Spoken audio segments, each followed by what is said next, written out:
right, welcome to episode 8 of the PEBAheads. This week with Jay and Sean. Michael is on a special assignment this week, so you're stuck with the two of us here. How are you doing, Jay? Good, good. How's it going? Oh, pretty good. We got a list of some interesting topics today. Hopefully, don't bore people too much to death.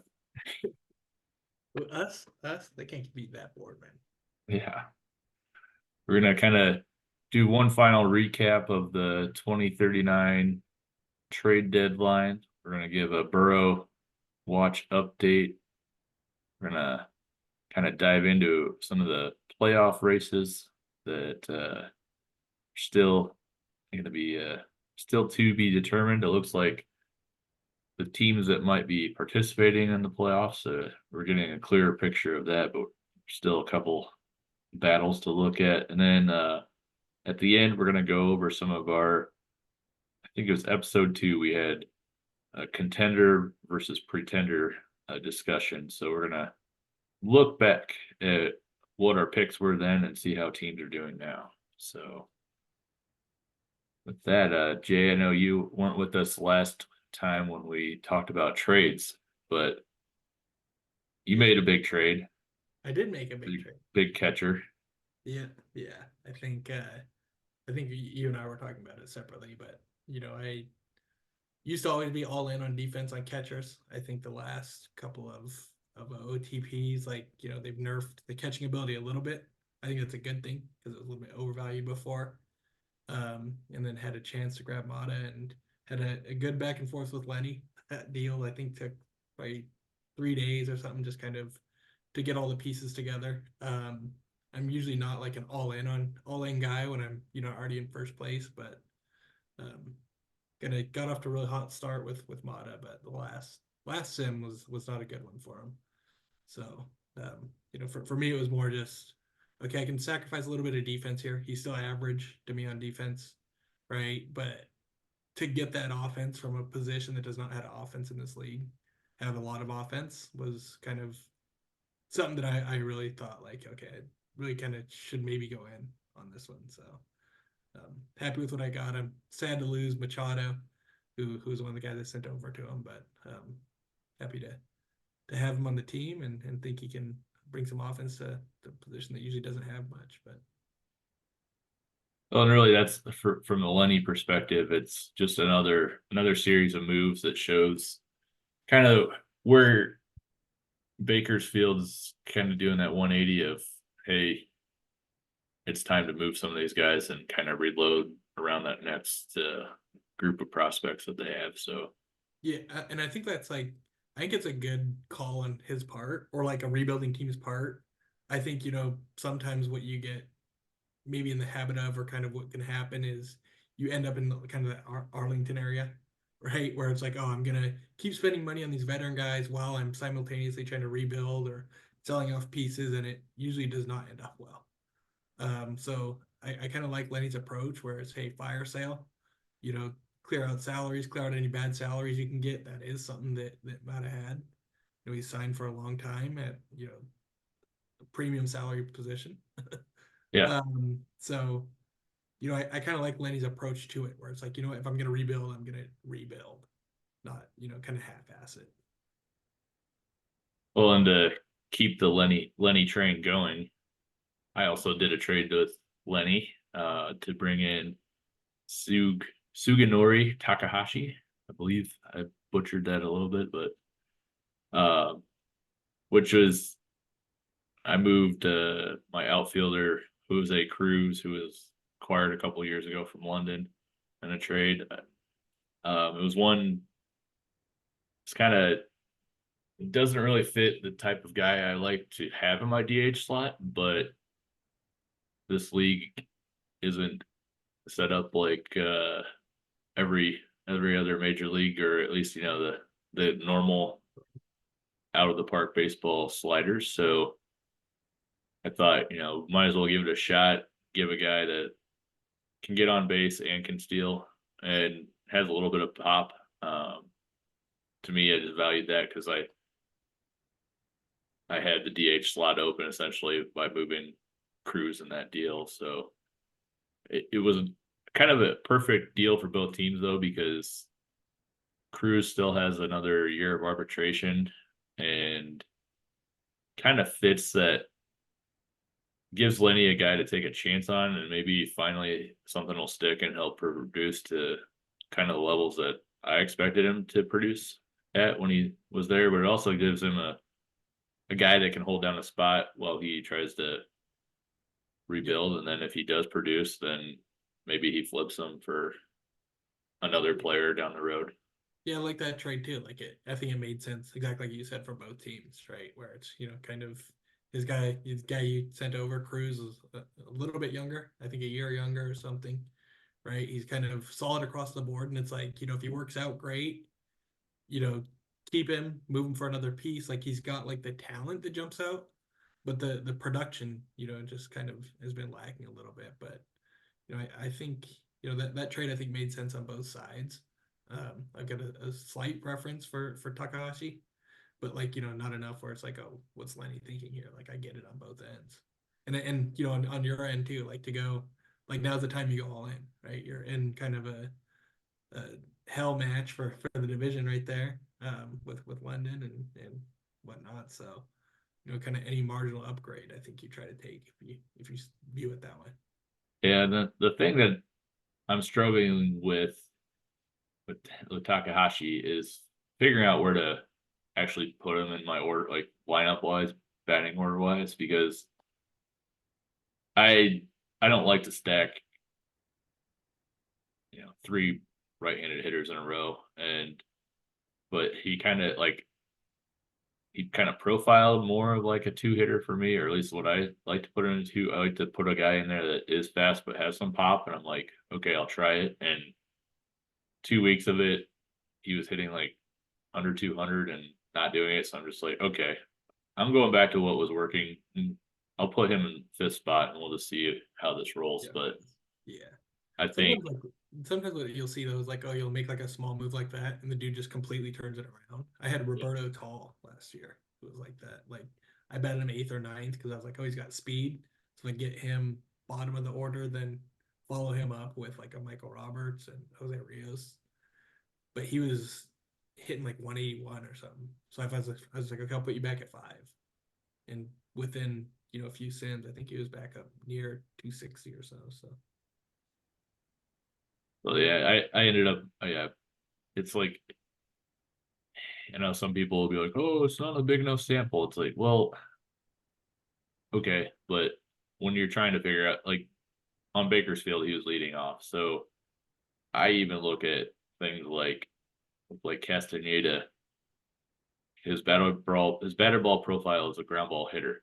So the first thing I'm thinking is I do want him as a leadoff guy, because if I put him at second, the double he's going plays. to be hitting double plays at a higher chance. So I think my thought process was sound, because Takahashi's is more of a normal profile, Yep. but I don't know. Some guys, I mean, he was producing Bakersfield in leadoff spot. I think yeah, pretty much primarily there for the 277 average. But the other aspect too is, I think for me to get the value that I think he can be, I got to get his stolen base rate up to that 60 or higher threshold, not the 43 that he was projected at now. So I know I overrode the team settings and cranked that up when I first got him. So Yep. I'm Good. guessing once his on base goes up, which Yeah. probably would He's not be, going to be at 200 on base for sure. yeah. But yeah. But yeah, I do the same. Like I do it with any player I get. As soon as I get him, like, okay, we're going to player strategies. So that's a question. When you trade for a guy, does it automatically default to the team strategy, or does it keep what the player was left at before? I think when a transaction happens, it just resets everything to like the middle. Okay. But it was interesting because when I came in Florida, I think I saw some of Ken's settings in there still. So a lot of these guys already had like, okay, I already know what he had, Roberts looking like, how we setting him up. So um So basically, if anyone trades with you, they won't be able to actually get any extra intel because the game just goes back to default. Yeah, or actually, you know what I'm gonna do? I'm just gonna turn everything the opposite, the sliders. Yeah. Like, oh, okay. Oh, this is how you get Vito to hit. You just have him never hit and run. Yep. It all makes sense now. All Florida secrets. Primary secret, having good players. Yeah, that's it. It's weird. Weird how that works, right? Talent tends to win. Yeah. Yeah. Oh, and I think we had a few other like bigger trades too. Yeah, I was gonna say, Yeah, I was not here for the McCoy trade, but that one kind of shocked me. yeah, Kind of out of nowhere. Probably a good thing I missed that episode. yeah, yeah, we'll just leave it at that. Leave it at, yeah, I wasn't sure who was running that team. If it was them, him, or the board for a while. So, but at least it's good to know where to go for trades now.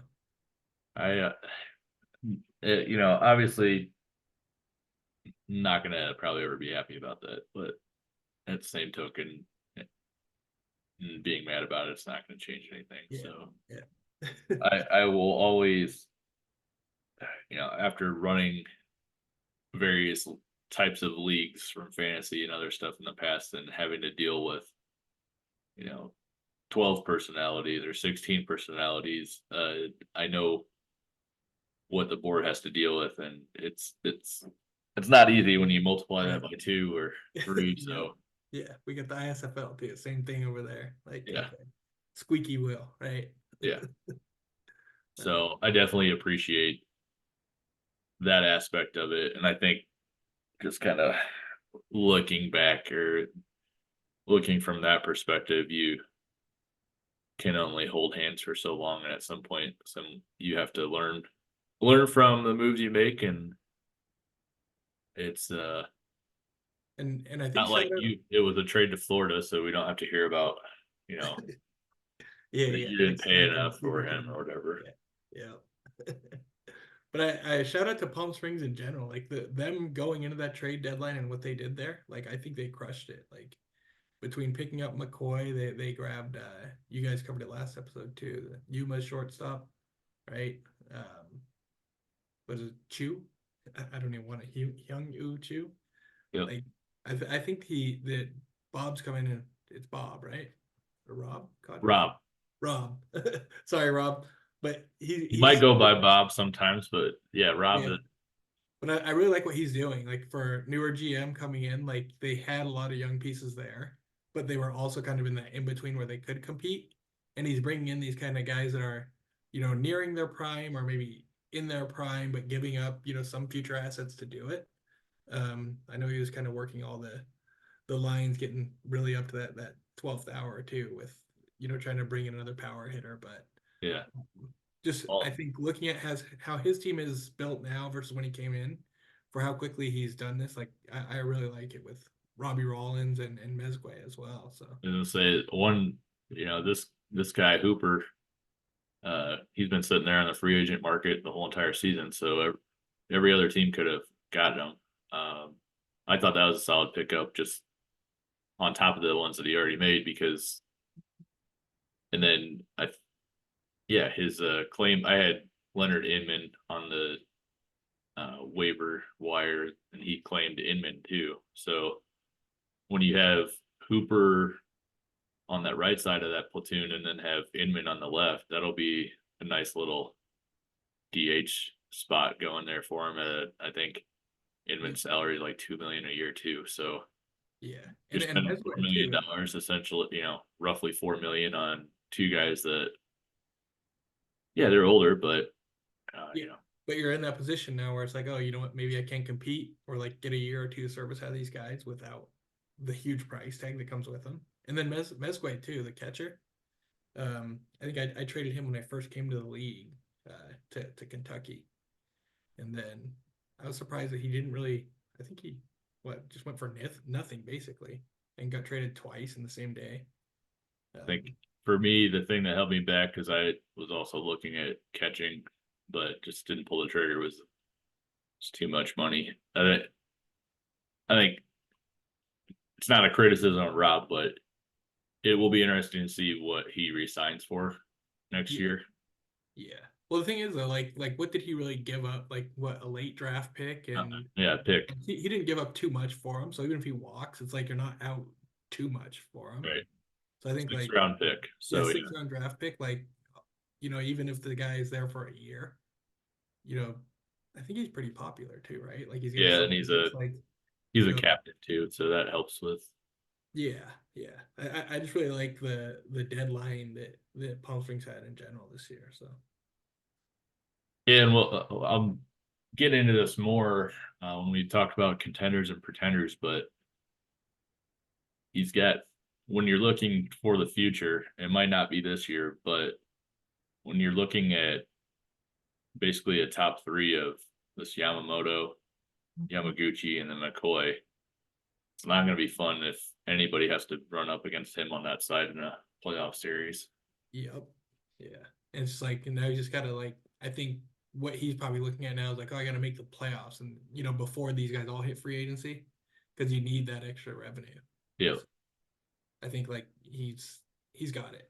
I He's mean, got the when depth. you're looking at his team here, one of the things that stands out is like, I'm sure in the off season, you know, bolstering a little bit on the back end here of Yeah, his bullpen will probably be a priority, but he's putting himself in a position where you can do that and you can start having budget increases because you are winning and fan yeah, interest. Like the players that he acquired, I'm sure if we ask him, he'll probably be able to tell us, but his fan interest probably went up as well, like yeah, acquiring those guys. So, yeah. I'm sure. Like it has to.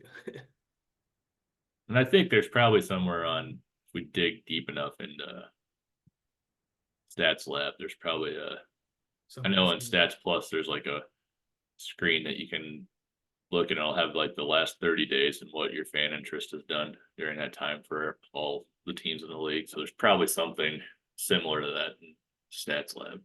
Yeah, yeah. I didn't even realize that that was an option.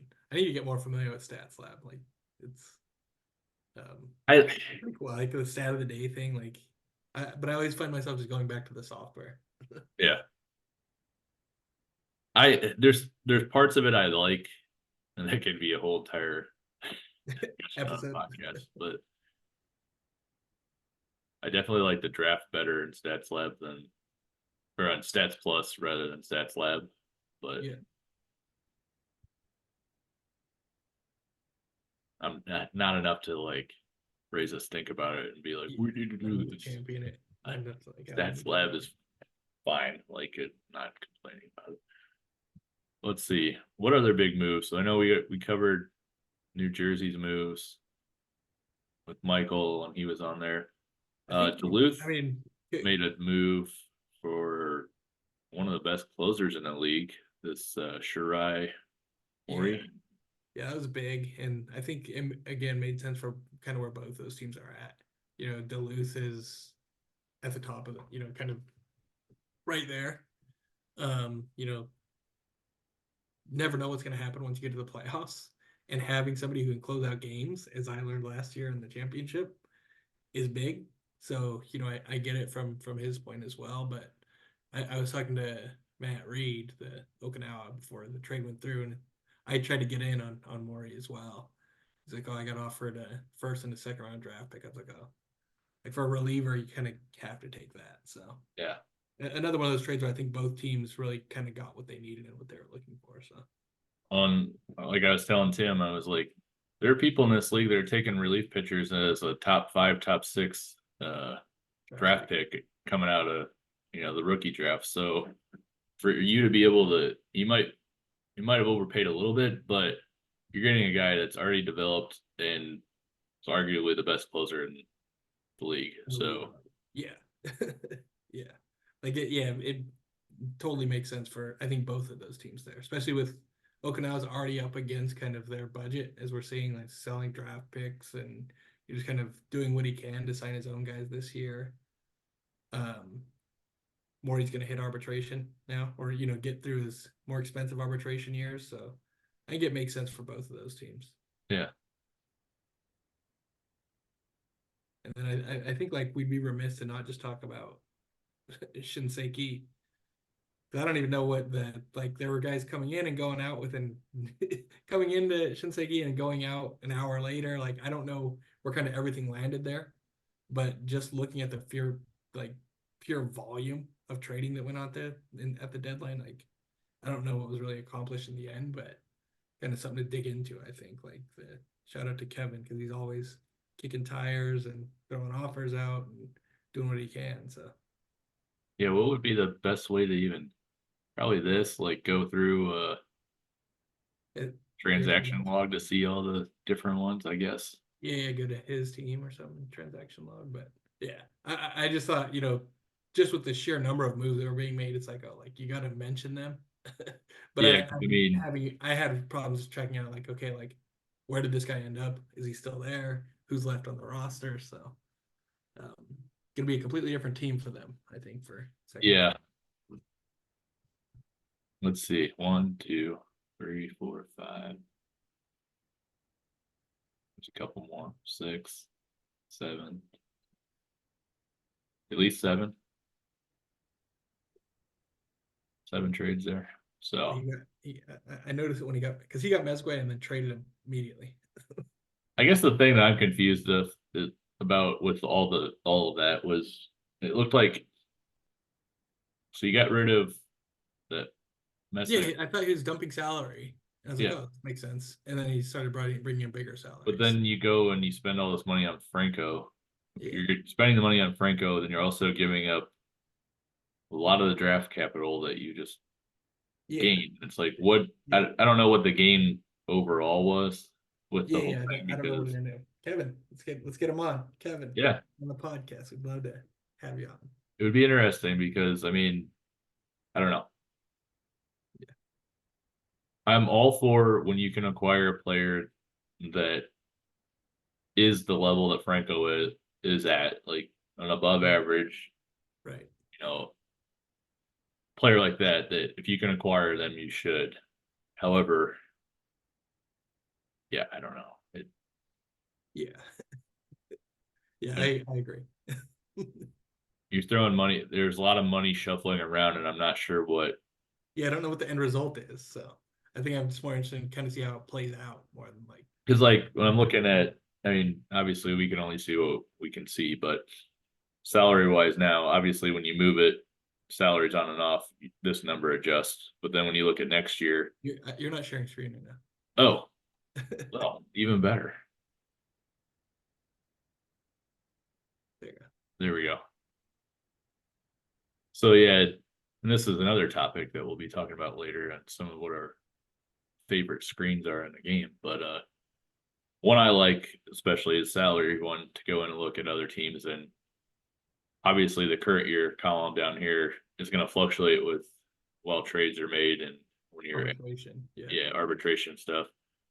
But I like looking at next year one because then it kind of shows, all right, Are you invested in this are team you or invested in how much are the arbitration estimates going up? You know, what's it look like for your spending next year? And it looks like really for Kevin, it's pretty flat? pretty relatively similar. And it looks like a relief pitcher coming off the books here, a team option, a player option. Yeah. But I Yeah. think the part for me would be you'd have to ask yourself, I'm sure he's not done. He likes trading, but Yep. Yeah. Yeah.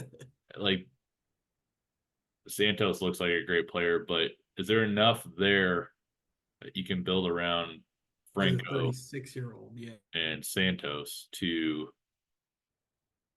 be competitive in that division? And I don't know. I don't see it, but we'll see.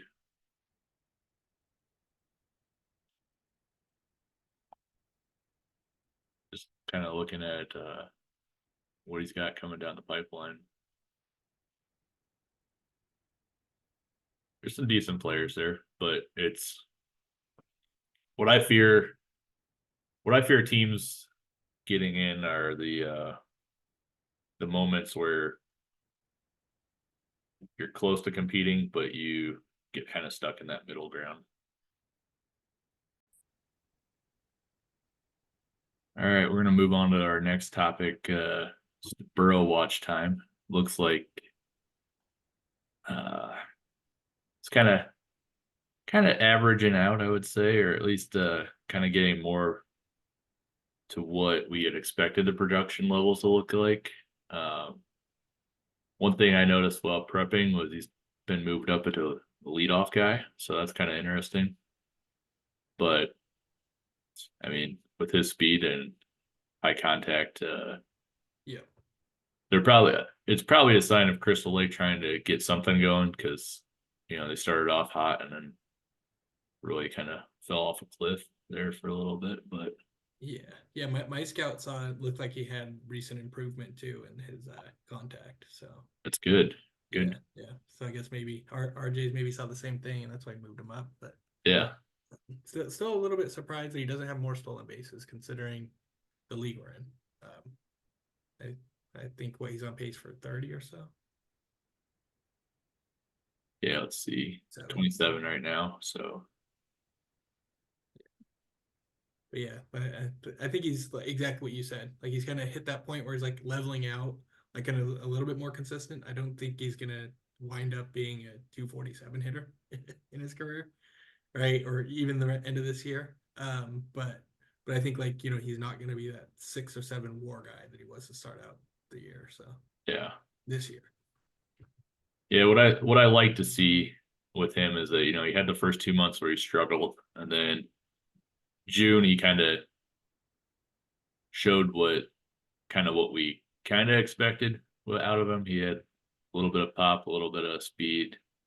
yeah, Maybe not at the on base level that we might have originally thought. But then July, it was interesting because the the power kind of went down a little bit there, but still had a good month. And then now, good start to July. So yeah. Seems like he's a little bit. He's a rookie, right? A little bit up yeah, and down, but for the most part, well, I'd take him. let's see what is. High leverage. It's actually batted lead off a lot, so Oh, well. maybe that's been part of the resurgence there. Yeah, let's see. When he's batting fourth, looks like he's Yeah, look at that, like 400 43. on base percentage. That Does RJ have batting fourth right now? Lima. not a bad option either. 20. I'll take 24 home runs out of your cleanup hitter. Yeah, 185 slugging. Yeah, I'll take it. Yeah. But yeah, it looks like it's always good to check in on players like this and have some people. Yeah, well, he was the story of the offseason, right? So, Yeah, you have to keep looking. yeah. Kind of like a car wreck, right? You have to look. And this is like a fancy Lamborghini or something that wrecked. Yeah, it's a caught on fire. I'm not saying he's Well, he gonna be. isn't wrecked. He isn't wrecked, right? So it's just it's like why are you driving the Lamborghini in the slow lane? Yeah, he's kind of like those old dudes that drive Corvettes really slow. Yeah. Spend all the money on it, then you Yeah. can drive a Just Corvette. waiting to open it up. Yeah. Gotta get the wide open. Yeah. Right. Well, since we've got the standing screen up, we can start kind of diving into some of the playoff races that we have coming down the line, and then kind of we can tie the pretender contender discussion into that. Okay. So let's just start off with a contender pretender, and then we can blend in the playoff race thing because it's kind of interesting to see. I don't know. There's ones that we hit on, and there are other ones that we totally whiffed on a little bit. So Yeah. I think the first one in episode 2 that we talked about was San Juan. We had both you and Mike say that thought they were pretenders, and really, they made some good moves in the offseason, but they're 16 games out of the division and 10 out of a playoff spot right now. So Uphill battle. Yeah. But yeah, again, I think that a big part of that is just that division itself. Like with you guys there, with London there, Amsterdam's like, almost echoing the same thing I said in that second episode. It's like they're not a bad team. It's just like that division's just hell. So yeah. So it'll be interesting to see what they do because I think if I remember right, a lot of their higher rated players are aging up. So what does that mean moving forward? Do you even dive in further to try to keep that window going, or do you reassess? yeah, yeah, I mean, they do have some young players, so don't get me wrong about that. Like they have some ones to build around. So maybe the thought is, you bring somebody in like Pedro Flores or hit up Kevin and get those guys. He just yeah, traded. Gabe Moran, older guys, but you mix in some older ones. So maybe Kevin can assist with. Yeah, Looks like a first baseman could be utilized in this lineup, so maybe they can get together. you're something. There's some more salary for Kevin.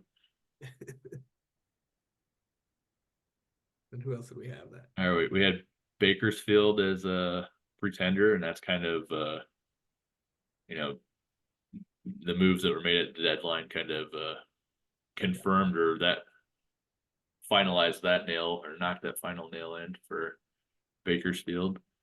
Uh, we had Okinawa as contender, I think yeah, I think I said Contender.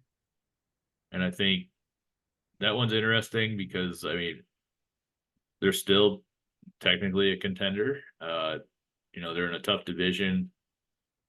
Uh, Toyama has passed them in the past few sims, but they're still there as a wild card team. They're 2 up on Aurora, 1 up on Kalamazoo. So Yeah, I think yeah.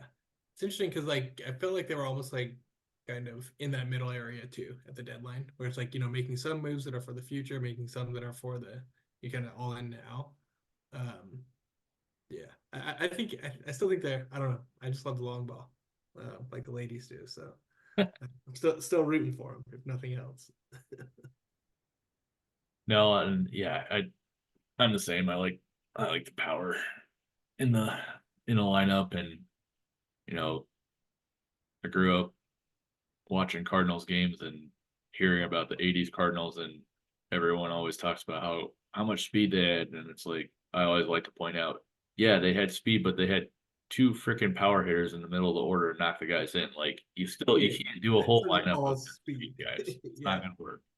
yeah, but yeah. So yeah, Okinawa. I mean, still playoff contenders. Those what we're talking about, right? Maybe Yeah. not necessarily championship contenders. So yeah, I mean, I think they're definitely playoff. I mean, they're a contender for the playoffs. They're in it right now. It's going to be interesting to see who they match up with, but their offense is going to hit. So there's a lot of teams on that side of the league in the SL that you know I kind of alluded to it earlier, but they don't have the pitching staffs like as deep as There's a few teams on the SL side that we'll get to, but a Yep. lot of the playoff teams have 1 or 2 guys that are kind of that elite level, and that's And then it's just like, okay, like who you don't know who the number three you don't starting know who pitcher that 3 guy is going to be, and then if you get in a 7 series, you don't know who the 4 guy is going to be, you and start at short rest, you're gonna go to your bullpen or yeah, go to the no starter team down is the going to be bullpen. wanting to go up against Okinawa's offense, so it's going to be interesting to see there how that all goes. The other one we just got done talking about, the Avas. Yep. We had both you and Mike saying on paper they're contenders, but not championship level. I wouldn't say you're that far off. It's just kind of the decline from last year continued Yep. at a even more. I guess I don't know if I don't even know if it's even more. It's just kind of at that same level. The same things Yeah. that were a struggle for them last year have bled into this year, and yeah, Kevin's making moves, but They're still very. 15 and a half out of the division. I don't know So if I've ever seen a team platoon at the level that Shinseki does, and like sometimes that can be a problem. Like if teams go to their bullpens early, it's like kind of can end up with some issues there when you're getting yeah, through the second, third time through the order. it just shows the importance of when you can get a guy that doesn't have bad platoon splits, Yep. how much more valuable they really are. Um, I mean, I've used plenty of platoons throughout That's my right. OTE career, but yeah, you start doing it too much, and then your bench guys are starting too many games. There's a reason why they're on the bench. So Yep. next one was Reno. Both had both of you had them as contenders to win the division. I mean, start diving into it, and they're right there with a lot of the teams on that side of the SL. Ojeda was a lot of people's pick or for pitch or for this, what is it, the Golden Arm Hold Award. on. Sam. Yeah. Um, the thing that worries me about them was kind of what we were just getting into about the pitching. It's like outside of Ojeda, who really are you scared of? Yeah. I like Like going, Lamberti. yeah, I think he's like a solid guy, but I'd rather have him pitch game three, right? And then yeah, come kind of that number two or like kind of a 2A or 2B. But I think after him, it's kind of gonna be tough. yeah. And it's not that, yeah, like you said, that Lamberti's a bad pitcher, but when you're going up against some of the other teams, two guys who could arguably be aces for another team, Yeah. that's where the drop off occurs. But yeah, I think the weird thing for me with just the Desert Hills is that ever since I've been here, it's been pretty tight when it comes down to the division. Not a gap that we see now of 11 games, 12 games between the top three teams. So Yeah, they're playing like really well. I think I mean, they're contenders for the SL period right now. yep, I think they can, once they get in, they've got a balanced team. I don't think they're like, one superstar, but like they've got a balanced team that really can kind of beat you in multiple different ways. If it's speed, if it's bullpen, if it's, Hayda when he's on is, up there with the best pitchers in the league. So yeah. So it'll be interesting to see what kind of run Reno can make. But yeah, when you have Ojeda, at least for game one, it's gonna that's two starts that another team's not gonna want to have to face. So the other teams are probably gonna have to get by Reno. You're gonna have to knock Reno out early. yep, yeah, You're gonna, or you're gonna have to hope you beat Ojeda one of those games. yeah, take the first one and then put the pressure on. Yep. Mike's not here, but New Jersey was one of the teams. Mike believed they're a pretender. Jay, you said they were a contender. I think Right they're now, I mean, start the year off, they were hot and leading that division. Obviously, West Virginia is righted the ship by using child slave labor. Um, Grant, man. Can't beat him. but they're right in the thick of things. They're tied for the final wild card spot. They made some moves, added some good players. Would think though, if you ask Michael, the early returns on some of the moves, while the individual players have been playing well, you're not seeing the results in the standings like he probably is wanting. So whether that's a part of just being in a bad part of the schedule, maybe, or maybe just not all hitting on cylinders yet. It'll be interesting to see how it all turns out for him. But Yeah, it's so tight. Like, I mean, London's gonna get in, right? Like, if that was somebody that I missed on, I think the beginning of the year I said I could see them being not necessarily a pretender, but like not making the playoffs. I think it looks like they'll get in now. So it's really going to be Kentucky, Amsterdam, and New Jersey just kind of battling it out for one spot. Yeah, and to be fair, I don't think your point on London was that they didn't have a good team. I think it was more you were going down the path of can they win it all? Yep. Yeah. Like playoff team last year that like could they win it all? I didn't think so, but I mean they played better than I thought they would this year too, though. So Yeah.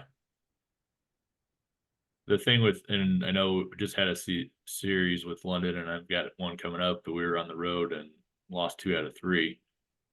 But yeah, I mean, they've got a great offense. It's always going to come down to with them, can their bullpen hold the games? And you hope that your starting rotation doesn't get rocked. And Hernandez is a great pitcher.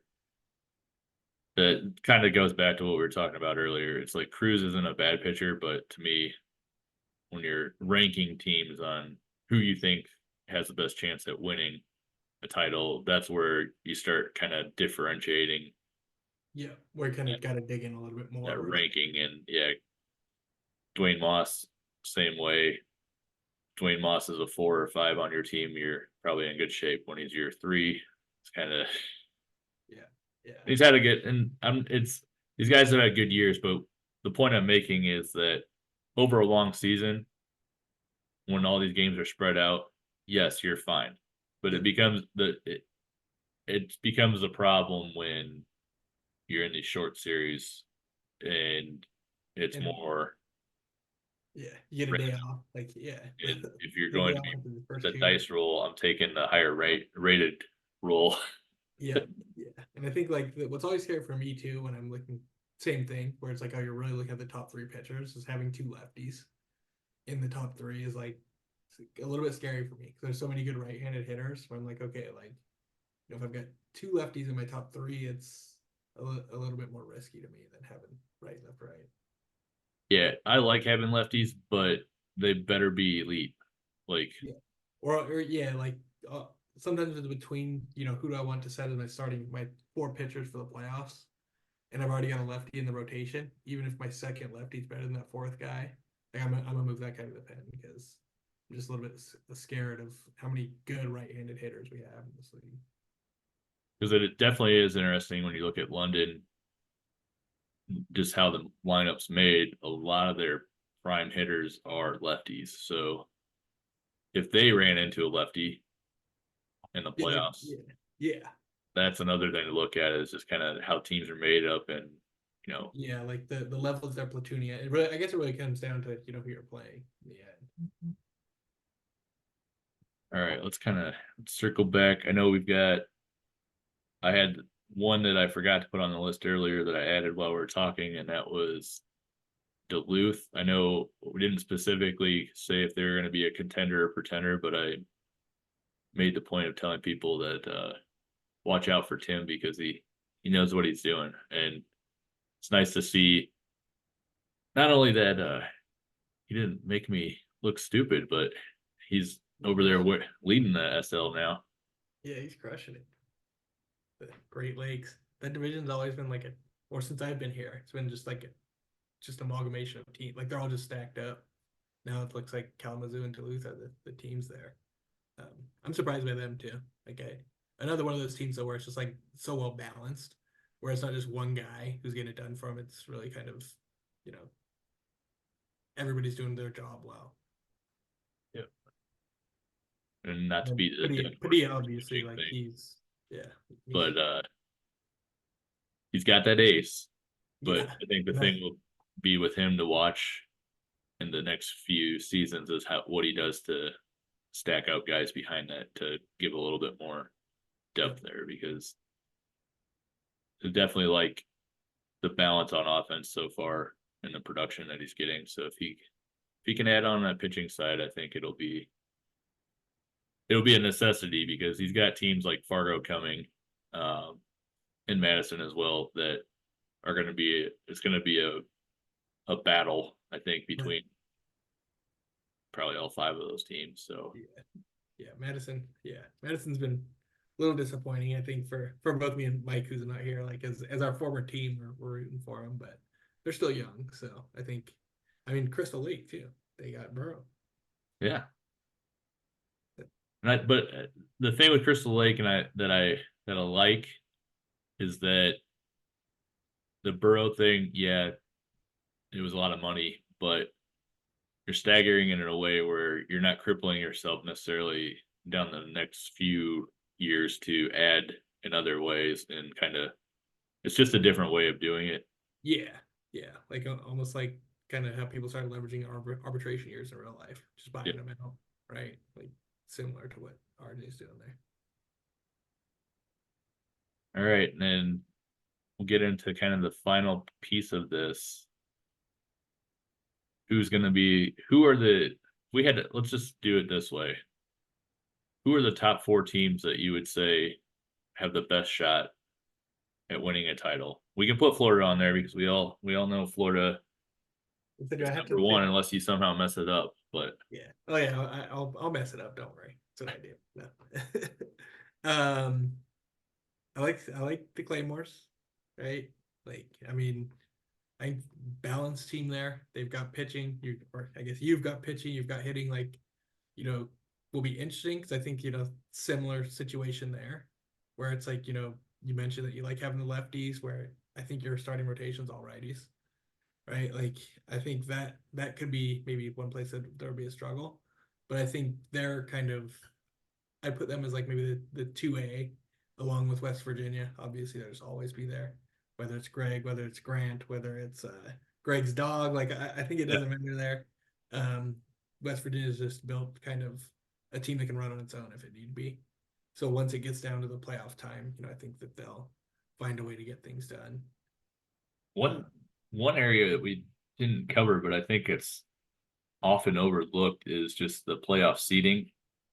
And I mean, we all know that Florida is going to be #1 on the other side, but there's, I think, a game between West Virginia and the Claymores, and then London's London's right there there. too. So Yeah. that second spot's huge because you're getting a bye, and then you're getting home field And rest. and rest. Rest. Yeah. Now, some people will be like, "Well, I want the other one so I can make more playoff revenue." And it's like, well, if you're in that level, you're there for a reason. So it's not like Yeah, yeah. this run you think you're going on might not happen, but Yeah, the short series too. That first round series is a little bit shorter, so it's like anything all could it takes happen. is like one bad luck game and you're kind of screwed. So Yep. yeah, like I'd shoot for top every time. Um, but yeah, I think Scottish, West Virginia's there, and then take your pick, like Nihama, Toyama, like either one of them I could see, you know, being contenders, obviously for the title, and then I know I'm picking 6 instead of 4, but Reno, as we just said, like I like the balance there, but I just don't know, to your point, if they've got the starting pitching. Yeah, and heading into this, I was before the trade deadline. I'm thinking the Ghosts were one of my, probably top 2 teams over there. But then you trade away your center fielder, and kind of like I don't know. There's a chink in that armor there now. I mean, Yeah, you got draft picks for it, but draft picks aren't helping your current situation. yeah, when you're in kind of that dogfight, it's To me, it just seemed like an odd time to do the trade. Honestly, like especially between 2 brothers, like couldn't have been any discussion of, hey, why don't we do this in the off season? yeah, like let's circle back. Like I'm on a playoff run now. Why don't we do like we'll do this after the playoffs are over? Like, Maybe Kevin's just like, hey, I don't want you to win a title. yeah, Like, I'm trying to take it from you. yeah. No. It just, But I mean, yeah, Toyama too, though. Like I think we didn't talk about them enough. Like they're the defending champions for a reason, and Dylan is. I think they're essentially the same team from last year, but they've got a couple young pitchers that I think have gotten a little better. I think it's Dave Costello. yeah, and you know, Dylan's got. I mean, keep going back to it, but I think that is the chink in their armor, is that they have some young pitchers. It'll be interesting to see the order that he chooses for those pitchers and who really those top 3 are. I would assume that Costello would move up. Yeah, yeah. Kind of what decisions he makes. I think he has a little bit more management than most of us do when he gets to the playoffs because it's not so obvious like, oh, these are my best guys or this is my go-to guy or something. But Yeah. so far that hasn't slowed him down one bit, obviously. So Well, and to become the champ, you got to beat the champ. yeah, I think he's still the favorite till he loses, right? Right. And I mean, other than the slow start, there's been nothing to really, really diminish or that he still got a great team. So it'll be interesting to see how Yeah, that works. But I mean, that's where like the playoff seeding will get really interesting because if the Ghosts take that division and then Toyama is a wild card team, depending on who they get matched up with, could become a problem. very important. Yeah, And it's not that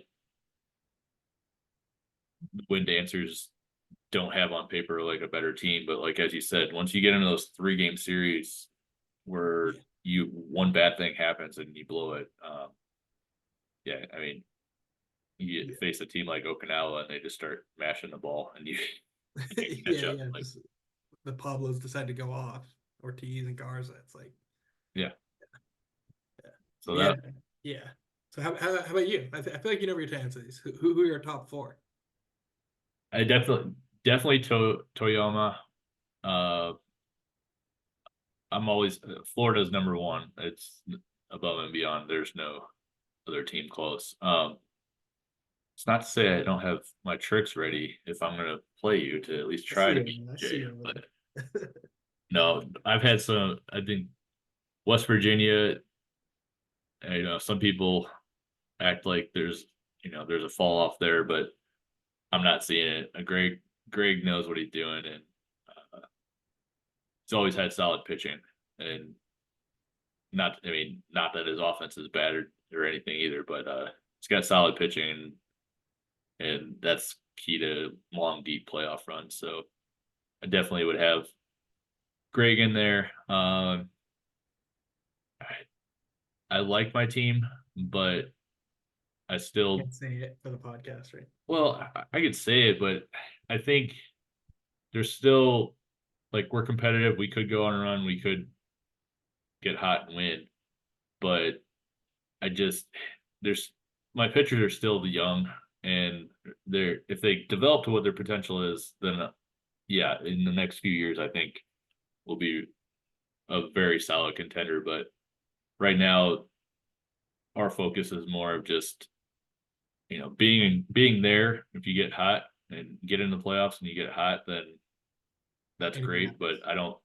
I don't put myself at that level yet of Florida, West Virginia, Toyama, and really be like I said before the trade, I had the Ghost as probably the fourth, but I don't know. After getting rid of a bat like that, it's kind of I probably still have them at fourth, but they're not as solidly ahead of like a Reno. Yeah.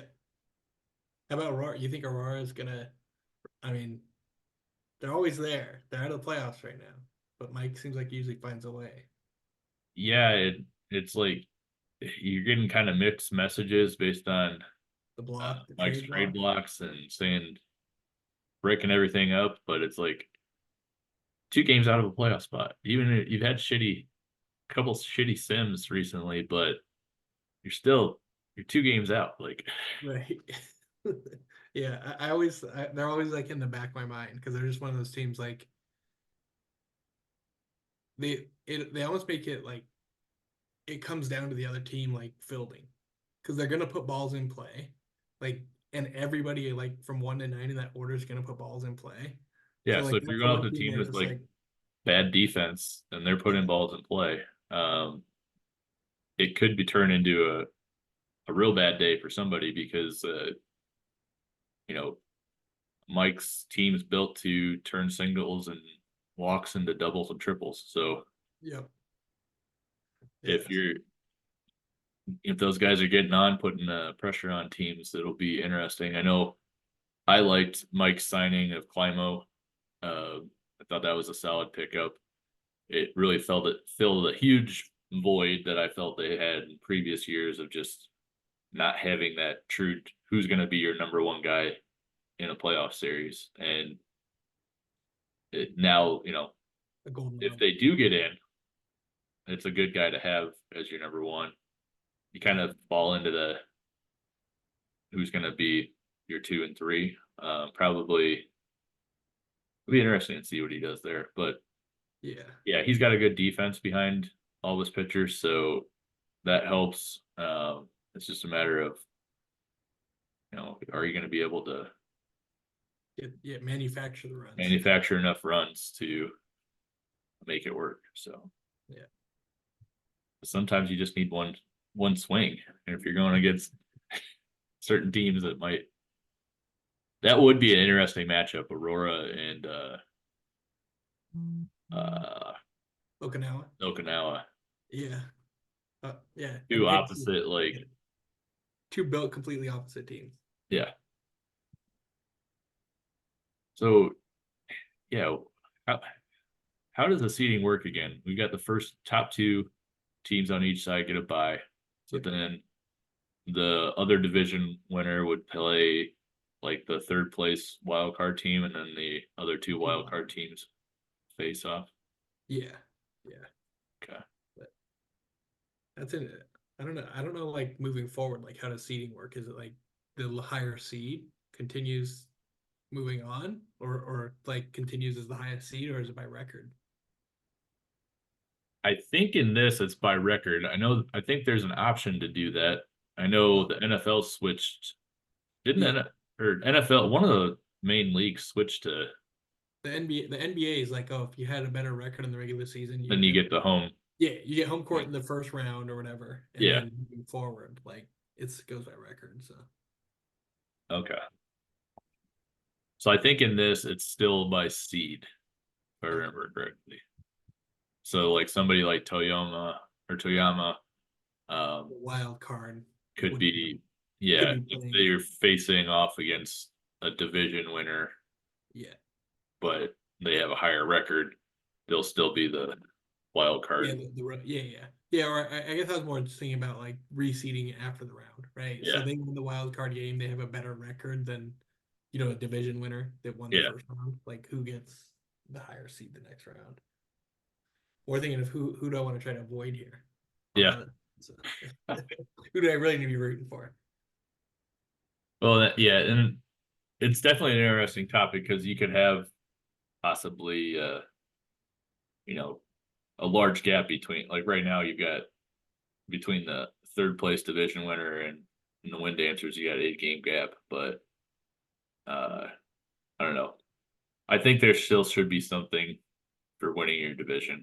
That's the way Yeah, I kind of yeah, stand on it. yeah. Because that's always, like, that's gonna be your main focus, right? Like, to Yeah. get in, win your division, you're in. Doesn't matter. Yeah. Like, just be better than everybody else. So yeah, Because like I know we have more of a balanced schedule within your league, but you're still like, it's not a true balanced schedule. So if you had a true balanced schedule where divisions really didn't matter and you're playing all the teams in your league the same amount of times, then I would be more apt to be right. the other way. But Yeah, yeah, yeah, yeah. I guess that's true. Because, like look at your, like, the Atlantic, right? Where it's, or transatlantic or whatever, yeah, where it's, kind of just hell to win that division in the first place. yeah, because I mean it's probably similar.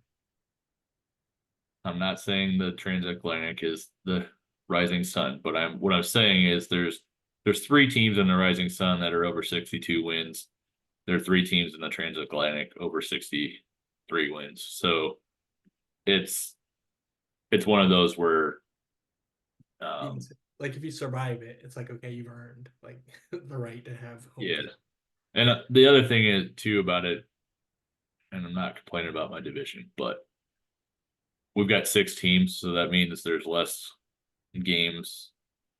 Like compared to a 5 team division, I like I'll have less games against some of the bottom tier teams of your division versus compared to the other ones. So it's interesting how that works. I think Desert Hills is the other one that's a 6 team. Yeah. Expansion. They had 4 teams. Yeah. Nothing wrong with it.